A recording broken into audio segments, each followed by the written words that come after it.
എല്ലാവർക്കും നമസ്കാരം. ചിരട്ട കൊണ്ട് ഒരു വിദ്യ ഒപ്പിക്കുകയാണ്. പറ്റുന്ന രീതിയിൽ വളരെ ശ്രദ്ധയോടുകൂടി ഗ്രൈൻഡ് ചെയ്യാം.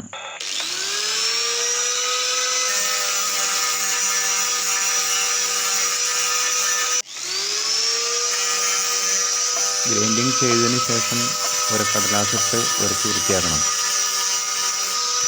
അങ്ങനെയാണ് ഫിനിഷിങ് കിട്ടുള്ളൂ. അതിനുശേഷം കുറച്ച് ഓയിൽ അപ്ലൈ ചെയ്തു. ചെവിയും മറ്റുള്ള കാര്യങ്ങളൊക്കെ ഒന്ന് ഫിക്സ് ചെയ്തു.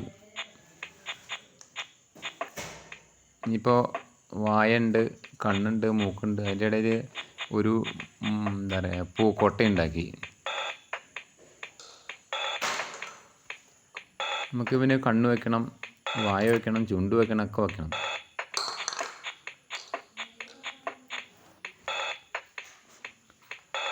ഇപ്പോൾ കണ്ണ് വയ്ക്കാൻ കടലാസ്, കട്ടിയുള്ള കടലാസ് എടുത്തുണ്ട് കേട്ടോ. അത് നല്ലത്. വെയിറ്റ് ചെയ്തിട്ട് കൂട്ടപ്പാ.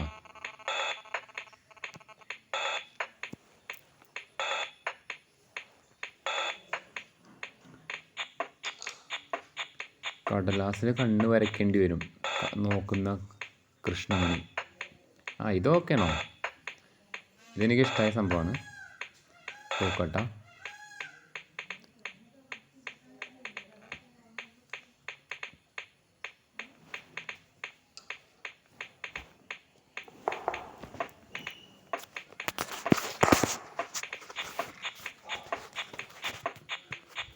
വാലൊക്കെ ഉണ്ട്. ഈ വാലിന് കുറവ് വേണ്ട. കണ്ണ് വരയ്ക്കാം. കണ്ണ് ഫിക്സ് ചെയ്യണ്ടേ?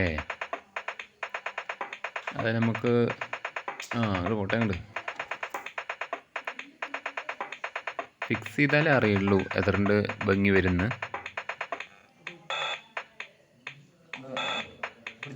പിന്നെ മൂക്ക് വേണം.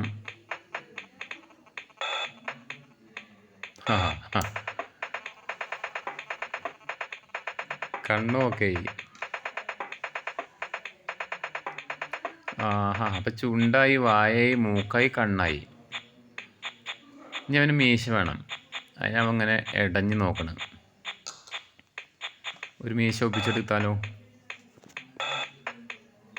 അവിടെ കൂട്ടപ്പാ, എന്തൊരു പിണക്കം. ശരി തരാം, പോരെ? നിനക്ക് മീശയല്ലേ വേണ്ട? എനിക്ക് പറ്റുന്ന പോലെയല്ലേ എനിക്ക് ചെയ്യാൻ പറ്റൂ. ഇനി കൂടുതൽ ചിരട്ടകൾ സംഘടിപ്പിച്ചിട്ടുണ്ട്, നമുക്ക് ശരിയാക്കാം. അപ്പോൾ നിങ്ങൾക്ക് പൂക്കോട്ടയിൽ ഇതായിട്ടത് ഓക്കെ, എന്തേലും ആവട്ടെ. എനിവേ, അപ്പോൾ കൂടുതൽ ചിരട്ട വിഭവങ്ങളുമായി ഒന്നുകൂടിയും പെർഫെക്ഷൻ പോരാന്ന് തോന്നുന്നത് കേട്ടോ. പക്ഷെ നോട്ടത്തിൽ പെർഫെക്ഷൻ ഉണ്ട്. അപ്പോൾ എല്ലാവർക്കും ബൈ കേട്ടോ. അടുത്ത വീഡിയോയിൽ കാണാം.